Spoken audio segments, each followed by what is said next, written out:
श्री स्वामी समर्थ. श्री गुरुदेव दत्त. आजचा स्वामी संदेश आहे, भक्ती म्हणजे काय. किती साधी सोपी सरळ व्याख्या आहे पहा.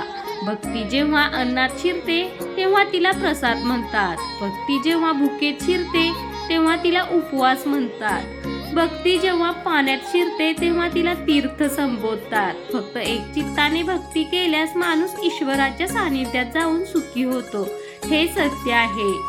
स्वामी नाम ज्याच्या मुखी तो असतो सदा सर्वदा सुखी. श्री स्वामी समर्थ. जय जय स्वामी समर्थ.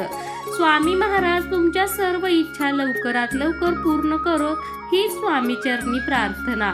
असाच रोज स्वामी संदेश तुमच्या कानी पडावा, स्वामींचे नाव तुमच्या कानी पडावे असे जर वाटत असेल तर चॅनेलला नक्की सबस्क्राईब करा. श्री स्वामी समर्थ. तुम्ही जर स्वामी भक्त असाल तर व्हिडिओला लाईक, शेअर आणि नक्की सबस्क्राईब करा.